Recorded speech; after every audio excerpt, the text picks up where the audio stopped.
LeBron James, a world destroyer, a career crusher, a team wrecker. This is a ClutchPoints original on the hapless players who have been broken by LeBron James. In this second part of a two-part series, we continue the tragic tale of a few unfortunate souls who tried to stand in the way of the king. First up, Kemba Walker. Kemba Walker was an underrated star. Playing in the confines of Charlotte, Walker rarely got the credit he deserved. And ever since he was drafted in 2011, he never really had a strong supporting cast around him until he arrived in Boston. Meanwhile, LeBron James since 2011 has had star teammates like D Wade, Chris Bosh, Kyrie Irving, Kevin Love, and Anthony Davis. The result? Kemba Walker lost 28 consecutive meetings against LeBron, with James playing for the Heat, Cavs, and Lakers during that span. It included a 4-game sweep in the playoffs. Walker's first and only win came in 2020, when he was free from Charlotte and a member of the Celtics. His record against LeBron through the 2020 season sat a depressing 1-28. Not as bad, however, as Sherman Douglas's 30 consecutive losses to Michael Jordan.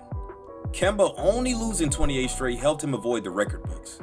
But the shame of being utterly dominated for nearly a decade remains nonetheless. Next up, Gilbert Arenas. A 3-time All-Star, Gilbert Arenas was one of the top point guards in the 2000s. His problem? His Washington Wizards played in the Eastern Conference with a young phenom on the rise in Cleveland. From 2006 to 2008, the Wizards faced the Cavs 3 straight times in the playoffs, and in all 3 series, LeBron couldn't be stopped. The Wizards had no one who could match his athleticism, ferocity, and scoring. But Agent Zero did his best. In their first playoff series in 2006, James averaged almost 36 points a game. Arenas countered, averaging 34 in a series loss. But what could have been a yearly duel between the two high-scoring stars never came to be. Arenas missed the 07 series completely, and he missed the final 2 games of their 2008 bout with the Cavs. After that, the core of Arenas, Antoine Jamison, and Caron Butler went no further. They suffered several consecutive losing seasons and broke up their trio of all-stars. Years later, Jamison said he believed those Wizards teams had enough talent to win it all. He may have been right, but they were formed in the wrong place at the wrong time. Next up, Andrew Wiggins. Wiggins was the number 1 overall pick in 2014. Looked like a future star out of college.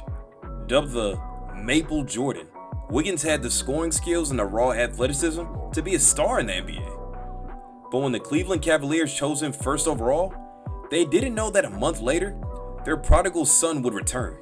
LeBron James was coming home. In full win-now mode, the Cavs traded Wiggins in a package deal to get a star power forward, Kevin Love, from the Minnesota Timberwolves. LeBron wanted championships, and a young up-and-comer wouldn't be as valuable as an established star like Love. In Minnesota, where Wiggins was asked to be Michael Jordan on offense every night, he couldn't reach his full potential. He had good scoring numbers, but Wiggins never had the supporting cast and culture needed to go deep in the playoffs. He only made the postseason once with the Wolves, a first-round exit in 2018. In 2020, Wiggins was traded to the Golden State Warriors, where he has a chance to redefine himself and reshape his career. But redefine and reshape aren't words you want to describe a top overall pick 6 years into his career. If he had stayed in Cleveland and played alongside Kyrie and LeBron, who knows what his career might have looked like. Banishing Wiggins to Minnesota franchise where he couldn't reach his potential quickly was the doing of the king. A king, though, who has no regrets about it, as James, Love, and Irving together brought Cleveland's first championship in franchise history. Now, we go to DeMar DeRozan. Drafted by the Toronto Raptors in 2009, DeMar DeRozan was a homegrown star. And in the 2013-14 season, DeRozan and Kyle Lowry started something special, making the playoffs that year and in each of their next several years together. But to win a title, you need the right mix of talent and timing. And the timing just wasn't right. Year after year, no matter how high of a seed the Raptors were in the East, no matter how great their regular season was, they kept running into a powerhouse Cavaliers team led by LeBron. From 2016 to 2018, DeRozan and the Raptors were eliminated by LeBron in 3 consecutive playoffs. it caused the Raptors to search for star power, and they traded DeRozan to the Spurs in 2018 in a package to bring Kawhi Leonard to Toronto. DeRozan, by no choice of his own, was torn away from the team that raised him, from a fan base that supported him through thick and thin, and from his good friend, Kyle Lowry. The Raptors did win the title in 2019 with Leonard, coming out of the Eastern Conference without LeBron James. DeMar DeRozan is still getting buckets on the Spurs, but separated from the team he'd given his all to for almost a decade. All because the Raptors just couldn't get over a LeBron-shaped bump in the road. Paul George. When LeBron formed a super team on the Miami Heat, one of his main competitors in the East was a Pacers team that boasted one of the best defenses in the league. And Paul George was in the middle of it all, along with the defensive-minded players like David West, Roy Hibbert, George Hill, and Lance Stephenson. George and the Pacers first encountered LeBron in the 2011-2012 season. George, though, was still a young player finding his way, and LeBron's Heat took down the Pacers en route to a championship. The following season, George had his breakout year and was named an All-Star for the first time.